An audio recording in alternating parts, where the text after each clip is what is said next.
세 번째 시간입니다. 창세기를 과학적 해석으로 한번 살펴보도록 하겠습니다. 근본적인 한계도 분명히 있습니다. 창세기 목적은 전능한 창조주의 능력 그리고 그의 사역을 찬양하고 선포하는 데 있죠. 그렇기 때문에 현대인들이 갖고 있는 현대의 지식을 가지고 시공간을 초월하는 절대자의 사역을 완전히 해석할 수 있는가? 라고 하는 의문이 생길 수밖에 없습니다. 과학적 발견은 지속적인 수정과 진화를 겪습니다. 1000년 전의 과학과 오늘날의 과학은 분명한 엄청난 차이가 있겠죠. 더 확장시킨다고 하면 앞으로 1000년 뒤의 과학은 오늘날 과학과도 엄청나게 또 차이가 있을 것입니다. 그러니 시간과 공간을 초월한 절대자의 능력을 시간과 공간 안에 있는 인간의 지식으로 온전히 해석하고 판단할 수는 분명히 없을 것입니다. 지식의 한계가 몇 가지 있는데요. 만유인력을 찾아낸 아이작 뉴턴이 납을 금으로 변화시키기 위한 연금술 시간을 많이 쏟았다고 해요. 또 갈릴레오도 당시 귀족들의 별자리 점을 많이 봐줬다고 합니다. 철학자의 대표라고 하신 임마누엘 칸트는 태양이 다 연소되면 어떡하나, 태양이 연소되면 그것이 지구의 종말로 이어질 거 아니겠습니까? 그것을 극도로 두려워했다라고 합니다. 방사성 물질인 이 라듐이 굉장히 위험한 거잖아요. 그런데 초기에는 이것이 만병통치약으로 유행을 했다고 합니다. 그러니 우리의 지식은 시간이 지나면서 많은 부분에서 폐기될 것이고 수정되겠죠. 아인슈타인은 또한 당대 최고의 석학이었습니다. 근데 그 당시에 시작된 이 양자역학과 아인슈타인의 상대성 이론이 충돌을 하게 되죠. 아인슈타인은 신은 주사위를 하지 않는다 라고 하면서 양자역학의 확률적 무작용성을 강력하게 비판합니다. 그러니까 우주의 모든 이 물리현상에는 분명히 엄밀하고 명확한 인간적인 원인이 존재해야 한다고 믿었죠. 당시에 천재였던 아인슈타인의 영향을 모든 사람들이 다 받았으니 그의 말과 발언이 진실로 다 받아들이게 됩니다. 아인슈타인은 죽을 때까지도 양자역학을 인정하지 않았다고 합니다. 우리가 지금 철석같이 믿고 있는 이것이 과학이다 라고 하는 것도 분명히 많은 부분에 있어서는 폐기될 것이 있을 것이고 또 새로운 것이 있을 수밖에 없을 것입니다. 수천 년 전에 이 메소포타미아 사람들 그리고 이 가나안 지역에 있던 사람들이 빅뱅 이론이라든지 양자장론 또 뭐 진화에 대한 이야기를 한다고 하면 알아들을 수 있겠습니까? 그것은 지식의 축적을 다 경험한 사람들에게 설명했을 때 이해가 되는 거잖아요. 그러니 성경 창세기는 그 당시 사람들의 세계관, 우주관에 맞춰서 해석이 되고 선포가 된 것이죠. 그러니 우리는 그것을 감안하고 창세기의 창조 사역을 이해해야 할 것입니다. 이사야서에 있는 것처럼 절대자의 높은 생각은 우리 협소한 지식과 시공간의 한계를 뛰어넘죠. 계시 텍스트가 21세기 자연과학 논문이 아니기 때문에 하나님의 능력과 영적 진리가 훼손될 것이냐? 전혀 그렇지 않죠. 도리어 시간 너머의 심오한 권위는 시간이 지날수록 계속 더 증명될 것이고 선포될 것입니다. 콜린스라고 하는 학자가 있는데요. 의사 출신의 과학자, 진화론 학자입니다. 이 사람이 유실론적 진화론 또는 진화론적 유실론이라는 용어를 쓰게 되었는데 그 상황을 한번 살펴보도록 하겠습니다. 창조를 보는 크게 세 가지 관점이 있습니다. 첫 번째는 창조론입니다. 젊은 지구론이라고 하죠. 창세기 기록을 문자적으로 그대로 해석하게 되면 지구의 나이가 한 6,000년 정도 됩니다. 지구의 나이가 6,000년을 기준으로 해서 모든 것을 해석을 합니다. 또 하나는 그것보다는 조금 더 과학을 한 스푼 첨가한 지적 설계론인데요. 과학의 눈을 조금 더 보탰기 때문에 6,000년으로 보지는 않습니다. 진화론도 일부 받아들이고 진화론을 통해서 어떤 절대자의 창조 사역이 있었을 것이다 라고 얘기를 합니다. 그래서 인격적인 설계자예요. 디자이너죠. 그래서 지적 설계론이 인텔리전트 디자인이에요. 그런데 이 지적 설계론 하나님, 여호와라는 말은 하진 않지만 설계자라는 이 말 자체 안에 창조자, 절대자가 있다는 것을 바탕에 깔고 이야기를 하는 겁니다. 조금 더 과학적으로 가 있다. 또 하나는요, 이 유실론적 진화론입니다. 과학의 진화론, 우주, 물리학, 양자역 모든 온전하게 다 받아들입니다. 여기에 어떠한 것도 빼지 않습니다. 진화론의 역동적인 다양성, 그 과정 전체가 창조주의 창조 의도로 보는 것이죠. 유실론적 진화론의 핵심 전제 몇 가지를 보면요. 첫 번째는 무에서의 창조입니다.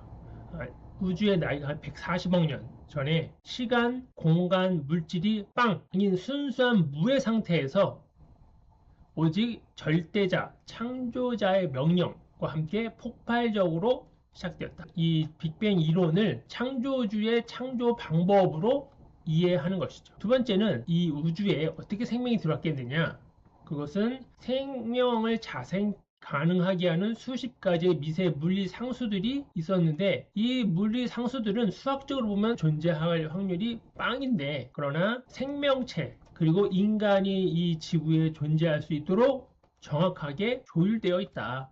미세 조정, 파인 튜닝이라고 하는 용어를 씁니다. 세 번째, 진화의 역동적인 수용, 최초의 생명의 정밀한 메커니즘을 넘어서 탄생한 생명체들은 아주 긴 시간, 137억 년의 긴 우주 시간 속에서 자연 선택과 진화의 법칙에 따라서 풍성한 복잡성이 실현되어서 이렇게 다양한 생물들, 하늘에 있거나 땅 위에 있거나 땅 아래에 있거나 하는 그런 모든 생명체들이 진화를 통해서 오늘날 이렇게 되고 있다. 앞으로도 계속 진화가 되겠죠. 이분이 바로 프랜시스 콜린스입니다. 네 번째는요, 질서와 자율성의 법리입니다.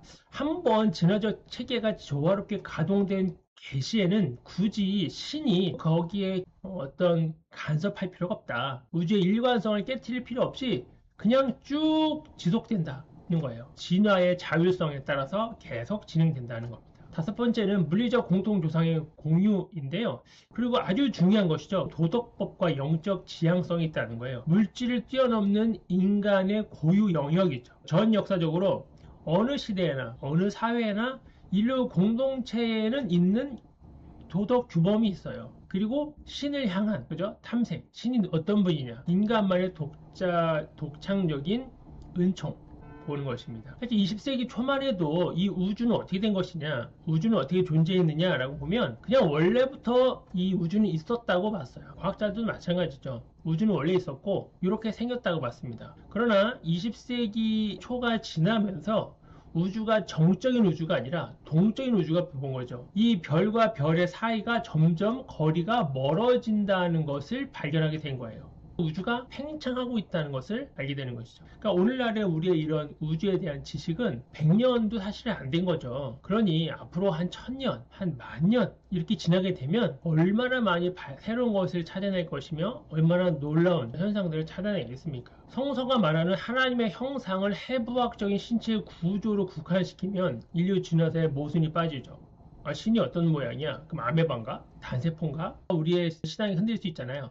하지만 이것을 신, 절대자, 창조자의 인격적 성품, 도덕적 고결성, 그리고 초월적 자아를 담은 영적 실제성으로 이해하게 되면 진화론과 전혀 충돌할 이유가 중요한 것은 무엇입니까? 신을 찾는 것, 신을 느끼는 것, 그리고 도덕률, 윤리적인 규범이 인간에게 있다는 것이 신이 부여한 능력이다. 이렇게 해석할 수 있는 것이죠. 창세기가 기록된 3000년, 3500년, 이 메소포타미아 지역, 고대 근동의 상징적 세계관은 지구는 평평하고 그러니까 지구가 이렇게 되어 있고요. 우주와 하늘은 이렇게 둥글어서 여기에 별이 이렇게 있는 것으로 이해를 했습니다. 지금은 봤을 때 말이 안 되는 것이지만 그 당시에는 이렇게 해석하는 것이 맞는 것이죠. 그러다가 이제 뉴턴 물리학 중심의 법칙주의, 우주관, 만물이 톱니처럼 정교하게 움직이는 거예요. 원인이 있고 결과가 있고 절대 시간, 절대 공간이 것으로서 완전하게 잘 맞물려 돌아간다고 보는 것이죠. 그러다가 세기에 우주가 팽창된다는 것, 별과 별 사이의 거리가 점점 멀어진다는 것을 발견하게 되는 것이죠. 그리고 배경 복사를 증명하고 과학사 최초로 우주 전체가 시공간적인 탄생의 시작점이 있었다는 거예요. 그러나 원래 우주가 존재하는 것이 아니라 시작점이 있어서 팽창, 폭발 했다는 것으로 완전히 전혀 다른 세계관으로 바뀌는 거예요. 입자 물리학과 이 창조를 살펴보도록 하겠습니다. 어떻게 존재했느냐라고 보면 빅터 스탠저라고 하는 과학자는 원인이 없는 자연 발생이라고 봤습니다. 이 세상이 왜 존재하게 됐지? 우주는 왜 생겼지? 그 원인은 없어요. 자연적으로 발생했다고 봅니다. 그러니까 이 우주에 시간과 물질과 공간이 없는 그 상황에서 이유는 알 수는 없으나 이 에너지 균형에 의해서 바로 이 것이 시작되었다 라고 보는 거예요. 그런데 성경에서는 이 스스로 존재하는 절대자, 이 야훼라는 존재에 의해서 시작되었다고 하잖아요. 그러니 인간관계 없는 물질적으로 자생해서 이유는 모르겠으나 그렇게 생겨나고 아무런 목적성 없이 진화해서 오늘날 우리가 이렇게 존재하는 것이다 라고 보는 과학자들도 있으나 아무것도 없는 것이 우연히 우주를 탄생시켰다라고 하는 그렇게 해석하는 것보다는 절대자의 능력과 그의 사랑과 관심으로 창조된 생명체 보는 것에는 엄청난 차이가 있습니다. 입자물리학자 게르하르트 베르너가 이야기를 하는데요. 자연과학은 현상을 객관화하고 수치화하는 도구이므로 정신이나 신성과 같은 주관적 실제를 물리학적으로 해석하는 것은 불가능하다. 그러니까 신의 존재를 찾아낼 수 있는 그러한 것이 선천적으로 불가능하다는 것이죠. 왜냐하면 수치화하는 것으로서 신을 찾는다? 신은 그 이상의 무한의 존재인데, 그죠? 그러니까 30cm의 자를 가지고 이 우주의 거리를 재려고 하면 어림도 없는 것이죠. 통해서 과연 신이 없음을 밝혀낼 수 있을까? 그것도 불가능하겠죠. 과학이라는 것 자체가 하나의 학문이고 물론 가장 위대한 학문 중에 하나이긴 하지만 그러나 사람이 갖고 있는 한계를 가지고 절대자의 능력, 창조 사역을 문제에 증명하거나 아니면 그것이 완전히 없었다 증명할 수는 없을 것입니다. 물리학자였던 존 폴킹먼이 이야기를 합니다. 많은 합리적 과학자들이 우주를 고찰할 때 과학 이론만으로는 세상의 다층적인 풍요를 결코 만족스럽게 규정하지 못할 것이다. 결국은 과학자건 보통 사람이건 다 지식의 한계를 갖고 있죠. 신을 찾아가는 것, 신이 어떤 분인가, 신이 있는가, 없는가 수없이 연구하고 그리고 나서 이제는 온전히 진리 알겠다라고 하는 그 순간에 이미 신이 있음을 인정하고 신을 찬양한 많은 신학자들, 많은 유신론자들이 그들을 반길 것이다 라고 로버트 데스트로 이야기를 합니다. 우리가 경험하는 것은 시간과 공간 안에 있죠. 그런데 신은 그 바깥에 있는 존재이고 동시에 여기에 존재하고 미래에도 존재하고 과거에 동시에 존재하는 창조자이기 때문에 우리의 지식만으로 창조 사역을 다 이해할 수는 없을 것입니다. 온전히 이해 못한다 하더라도 이 세상은 아름답게 빛나고 있는 것을 우리는 알고 있고 그리고 거기에 신의 숨결이 있다는 것을 우리는 찬양하는 존재입니다. 그것으로 충분할 것입니다. 우리가 계획하고 있는 것이 전능자의 숨결 아래에 있고 그렇게 받아들이면 우리가 겪고 있는 여러 가지 어려움들도 해결할 수 있는 또 견뎌낼 수 있는 힘이 될 것이라 생각을 합니다. 감사합니다.